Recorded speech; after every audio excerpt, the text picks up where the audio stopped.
Bienvenido a un nuevo festejo pagano. En esta ocasión hablaremos de uno de los eventos religiosos, sí, entre comillas, más importantes de la vida del creyente católico: el miércoles de ceniza y la Cuaresma. Según la tradición católica, antes de su celebración de la Semana Santa, hay un periodo de preparación que inicia con el miércoles de ceniza. Este consiste en lo siguiente: después del martes de carnaval, todo el mundo debe presentarse en la iglesia para recibir la cruz de ceniza y tener una especie de santificación que te absuelve del desenfreno de la fiesta anterior y te prepara para la gran festividad del domingo y de la resurrección o de Pascua, como se le conoce en Estados Unidos. Y no se refiere a la Pascua o Pesaj, que el Señor nos enseñó e instauró a perpetuidad cuando el pueblo de Israel salió de la tierra de Egipto, sino la tradición pagana que involucra al conejo y huevos pintados. No obstante, hay que mencionar que ni el miércoles de ceniza ni la Cuaresma son bíblicos.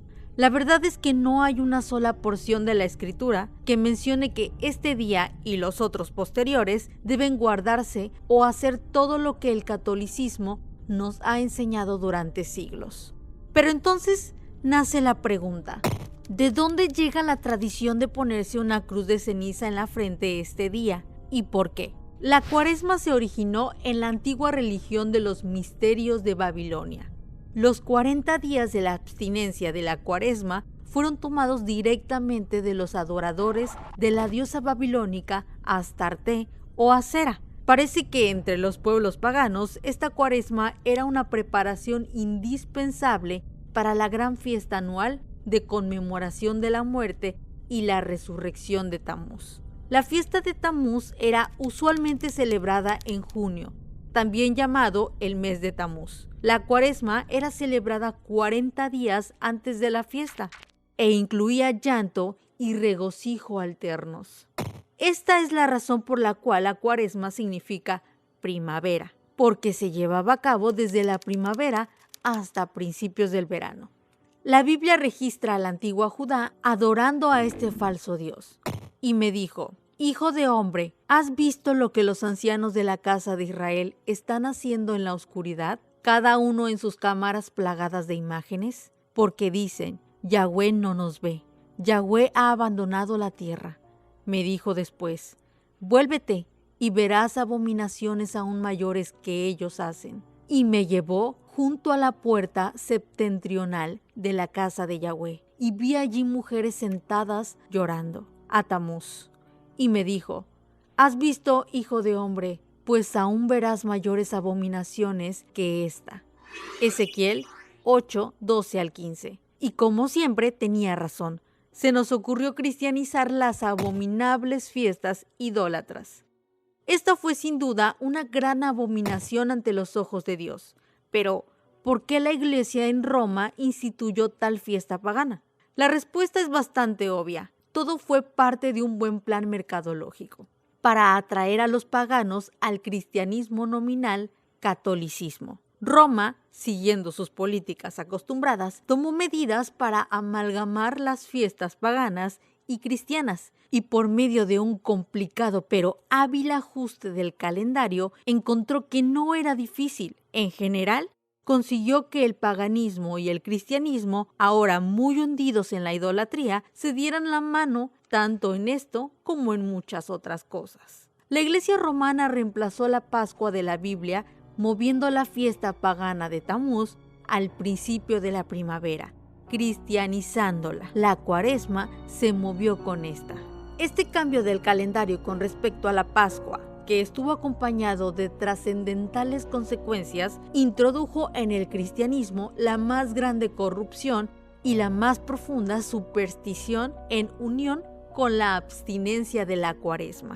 Antes de renunciar a los pecados personales y los vicios durante la Cuaresma, los paganos celebraban una fiesta salvaje de todo se vale, para asegurarse de que conseguían su porción de desenfreno y perversidades necesarias, lo que en algunas partes del mundo celebran hoy como el Carnaval de Mardi Gras. Bien, de acuerdo con la tradición católica, hay dos significados de este día.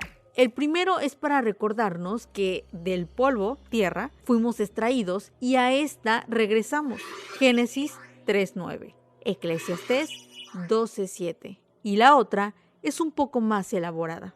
Verás, durante el siglo IV se lleva a cabo un evento llamado el Concilio de Nicea, en el cual se instaura el catolicismo como la religión oficial del Imperio Romano, gracias a Constantino, y ratificado después por el emperador Teodosio I, cuyo reinado duró hasta finales del mismo siglo.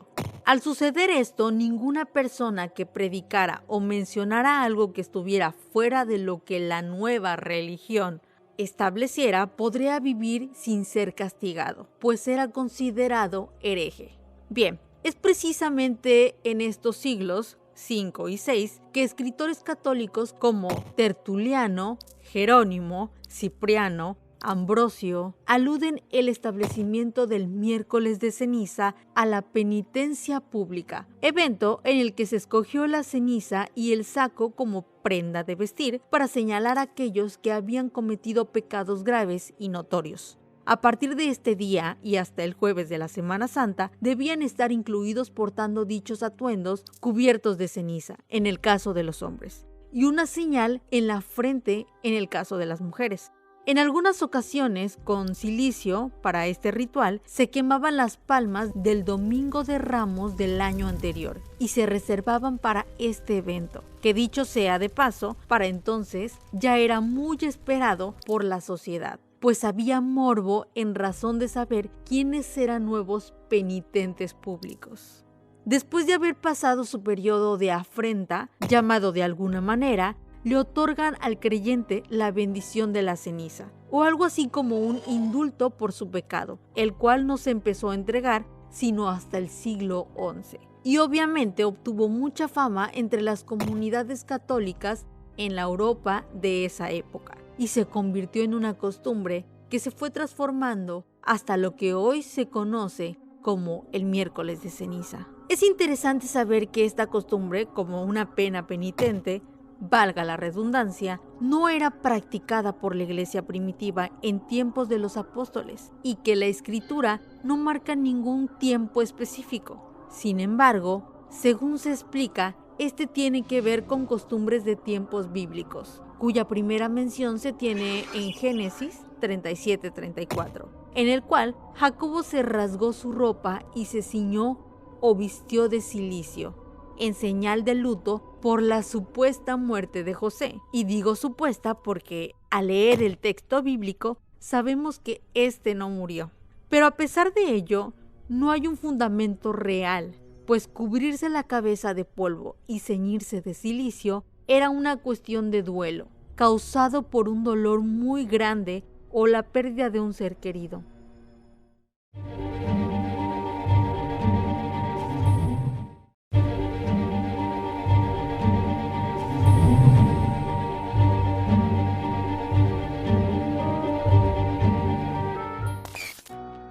Miércoles de ceniza es solo la antesala para un periodo que marca la Iglesia Católica como de preparación. La Cuaresma para otro al que llaman Semana Santa. Pero centremos nuestra atención en la Cuaresma, pues de acuerdo con la tradición católica, estos 40 días de penitencia y ayuno tienen que ver con el lapso que estuvo el Mesías en el desierto. Mateo 4:1-11. Marcos 1:12-13. Lucas 4:1-13. Las personas que observan la Cuaresma pueden ser religiosas, dedicadas y honestas en su búsqueda del Señor, pero la verdad están sinceramente equivocadas. Examinemos la Cuaresma, sus prácticas acostumbradas, sus orígenes históricos y religiosos, así como su verdadero significado desde la perspectiva de la palabra de Yahweh, no de las tradiciones de los hombres. Marcos 7:7-9. De acuerdo con la Enciclopedia Católica, versión en inglés, el verdadero objetivo de la Cuaresma es preparar a los hombres para la celebración de la muerte y resurrección de Yeshua. Cuanto mejor sea la preparación, más eficaz será la celebración. Uno puede volver a vivir el misterio de manera eficaz solo con la mente y el corazón purificado. Según el texto, el propósito de la Cuaresma es promover esa purificación de deshabituar a los hombres del pecado y el egoísmo por medio de la autonegación y la oración, al crear en ellos el deseo de hacer la voluntad de Yahweh y hacer que venga su reino primeramente en sus corazones. En principio, esta creencia suena sincera y loable. Sin embargo, no concuerda con la Escritura, pues esta menciona que la palabra de Yahweh es la única fuente de verdadero conocimiento y entendimiento espiritual. Juan 17:17. El Señor, a través del apóstol Pablo, nos exhorta a: pero los malos y los impostores serán cada vez más fuertes, engañarán a otros y ellos mismos serán engañados. Pero tú debes permanecer fiel a las cosas que se te han enseñado. Sabes que son verdad, porque sabes que puedes confiar en quienes te las enseñaron. Desde la niñez se te ha enseñado las sagradas escrituras, las cuales te han dado la sabiduría para recibir la salvación que viene por confiar en Yeshua. Toda la escritura es inspirada por Dios y es útil para enseñarnos lo que es verdad y para hacernos ver lo que está mal en nuestra vida. Nos corrige cuando estamos equivocados y nos enseña a hacer lo correcto. Dios la usa para preparar y capacitar a su pueblo para que haga toda buena obra. Segunda de Timoteo 3:13-17. El Señor claramente nos manda a ser astutos y no dejarnos engañar, para permanecer fiel a las cosas que Yahweh ha enseñado, que es su palabra, porque ésta nos instruye acerca de la verdad, para mostrarnos lo que es agradable a sus ojos y lo que es falsedad. Así nos corrige, para dejar de hacer lo equívoco y empezar a hacer lo correcto. Lo creas o no, la Cuaresma nunca fue observada por Yeshua o sus apóstoles. Él les ordenó a sus discípulos lo siguiente: id pues, discipulad a todas las gentes, bautizándolos en el nombre del Padre, del Hijo y del Espíritu Santo, enseñándoles a guardar todas las cosas que os mande. He aquí, yo estoy con vosotros todos los días hasta el fin de los siglos. Mateo 28:19-20.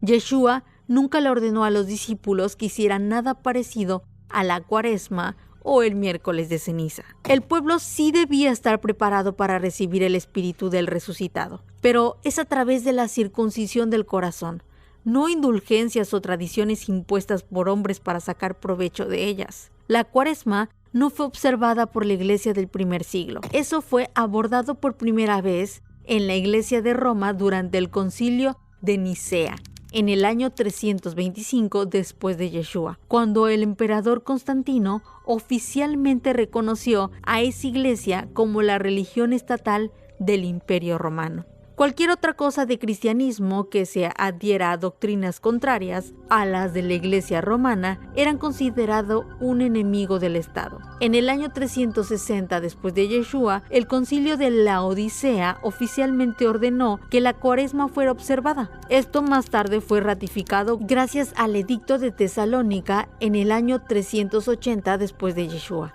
que decía cosas como esta: todos nuestros pueblos deben adherirse a la fe transmitida a los romanos por el apóstol Pedro, la que profesan el pontífice Dámaso y el obispo Pedro de Alejandría. O sea, reconocer de acuerdo con la enseñanza apostólica y la doctrina evangélica la divinidad una y la Santa Trinidad del Padre, el Hijo y el Espíritu Santo. Únicamente los que observan esta ley tienen derecho al título de cristianos católicos. En cuanto a los otros, estos insensatos extravagantes son heréticos y fulminados por la infamia. Sus lugares de reunión no tienen el derecho a llevar el nombre de iglesias. Serán sometidos a la venganza de Dios y después a la nuestra. Y esto justo aquí, donde la Iglesia Católica adquiere no solo el poder religioso, casi en su totalidad, sino también político y social. En otras palabras, nace el oscurantismo. El cristianismo católico se impone como religión del Estado y por lo tanto todos los súbditos del imperio deben abrazarla. Teodosio I hizo una cadena total de paganismo y esto se aplicará a todo el imperio, a todos sus habitantes, sin importar el lugar donde estos estén. Teodosio I hizo una condena total del paganismo. Y esto aplicará a todo el imperio y a todos sus habitantes, sin importar el lugar donde estos estén. Asimismo, todos los actos paganos deberán ser denunciados y castigados, pues quienes ejecuten estos actos del paganismo cometen un sacrificio, cometen un sacrilegio y por lo tanto un crimen de lesa majestad, entendiendo a partir de este momento a pagano por todo aquel que no obedezca la nueva ley, que es la nueva religión de todo el imperio. Durante siglos tomaron la palabra de Yahweh y la tergiversaron, evitaron que el pueblo tuviera contacto con ella y se cometieron toda clase de barbaridades en nombre de un nuevo Dios llamado Papa, lo cual es contradictorio en sí mismo, ya que, en definitiva, no tenía nada que ver con Yahweh Sebaot, el único y verdadero Dios. La Cuaresma eventualmente se convirtió en un periodo de 40 días de ayuno. El énfasis no era tanto en el ayuno como en la renovación espiritual que exigía la preparación para el Domingo de Resurrección o Pascua Católica. Simplemente era un periodo marcado por el ayuno.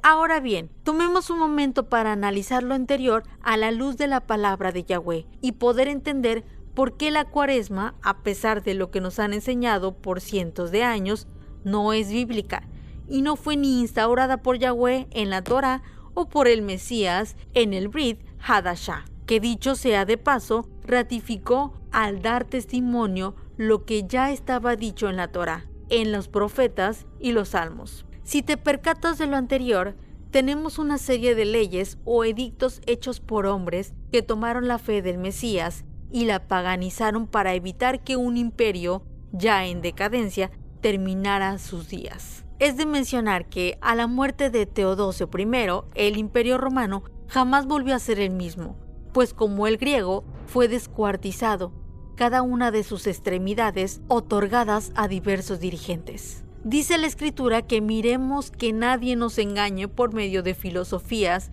y huecas sutilezas. Colosenses 2:8. Y también nos manda a ser astutos como la serpiente, porque estamos en un mundo de lobos, siendo nosotros ovejas. Mateo 10:16. Lo que nos dice el Señor a través de su palabra es que seamos como aquellos creyentes en Berea. Hechos 17:10-11, que no pasaban entero la información que recibían, sino que iban a la fuente de agua viva, la única de conocimiento real, las Escrituras, y comprobaban si lo que escuchaban estaba allí contenido y entonces creían. Durante siglos hemos sido víctimas de nosotros mismos, por la falta de conocimiento de la Biblia. Oseas 4:6.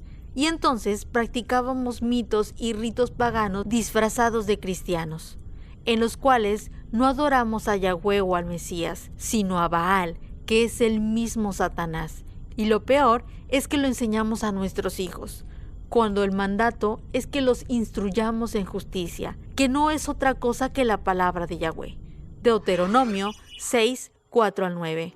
Hoy en día, la Cuaresma se usa para ayunar del pecado y del vicio, abandonando el pecado y sus caminos inmorales. Es una temporada para la penitencia, lo cual significa un pesar por el pecado y conversión hacia Dios.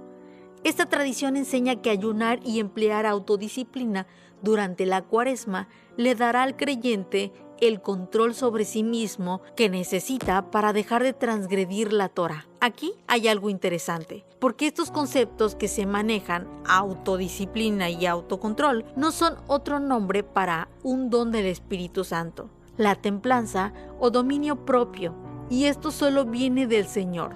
Gálatas 5:16, Gálatas 5:22-23. El solo hecho de ayunar o dejar de comer lácteos no sirve de nada si no está el Espíritu Santo presente en ti, haciendo su obra transformadora, convenciéndote de pecado y mostrándote la senda correcta.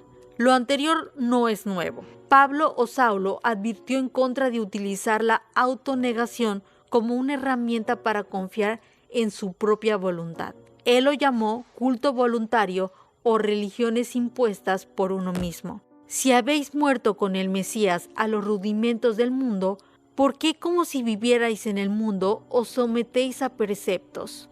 No uses, ni comas, ni toques, según mandamiento y doctrinas de hombres, cosas que están todas destinadas a perecer con el uso. Tales cosas tienen en verdad cierta reputación de sabiduría en una religión impuesta por uno mismo, y en una falsa humildad y severo trato del cuerpo, pero no tienen valor alguno contra los apetitos de la carne. Colosenses 2, 20-23. Hasta aquí podemos dilucidar que esta fiesta no es de Yahweh, pues como dijo el profeta, ¿para qué ayunar si no haces caso? Afligir nuestra alma si no te enteras. Pero he aquí, el día de ayuno buscáis vuestros intereses y apremiáis todos vuestros trabajos. He aquí, para contiendas y debates ayunáis, para herir con puño inicuamente. No ayunéis como ahora. Si queréis que vuestra voz sea oída en lo alto, es tal el ayuno que yo escogí, que de día aflijáis el hombre su alma, que mueva la cabeza como un junco, y se acueste sobre saco y ceniza. ¿Llamaréis a esto ayuno? Día agradable a Yahweh. ¿No es más bien el ayuno que yo escogí? Desatar la ligadura de maldad, soltar las cargas de opresión y dejar ir libres a los quebrantados, y que rompáis todo ayuno. ¿No es que partas tu pan con el hambriento y a los pobres errantes albergues en casa? ¿Que cuando veas al desnudo lo cubras y no te escondas en tu hermano? Entonces nacerá tu luz como el alma, y tu salvación se dejará ver pronto. Tu justicia irá delante de ti, y la gloria de Yahweh será tu retaguardia. Entonces invocarás, y Yahweh responderá. Suplicarás, y él dirá, heme aquí. Si quitas en medio de ti la opresión, el dedo amenazador y las palabras arrogantes. Isaías 58, 3-9. Dicho en otras palabras, ¿de qué te sirve ayunar y flagelar tu carne con hambre? Si no obedeces la palabra ni ejerces la misma misericordia con la que el Señor te ha tratado a ti a los demás. Pues no importa, lo que hagas sin amor de nada sirve. Primera de Corintios 13. Pero, ¿qué es el amor según el Señor? Cada vez que en la Biblia se utiliza la palabra amor, refiriéndose a lo que Yahweh espera de nosotros, está hablando de una palabra hebrea que se llama emuná, la cual significa fidelidad. Traducido ese concepto como obediencia en lo que se cree firmemente. Amor para Yahweh es igual a fe y a la obediencia. Entonces, el principio es sencillo. Sin obediencia fiel al Señor, nada de lo que hagamos sirve. Bien dice el adagio que la salvación es por gracia, pero la bendición viene por la obediencia. Es tiempo de hacer un alto y preguntar por la senda. Jeremías 6:16. Para que sea el Señor el que nos indique el camino correcto a seguir y dejemos estar viviendo entre velos de humo, prensas de la vanidad de este tiempo hostil. Dios no es el autor de tal confusión o el desorden de este mundo, eso está claro. Primera de Corintios 14:33. Él nunca instituyó la Cuaresma, de hecho, es una celebración pagana que conecta el libertinaje con la supuesta resurrección de un falso Mesías, Tamuz. Dios le ordena a su pueblo Israel que le siga a él, no a ninguna doctrina de hombres. Isaías 55, 8-9. Hasta la próxima. Nos vemos en otro festejo pagano. En tanto, que Yahweh te bendiga.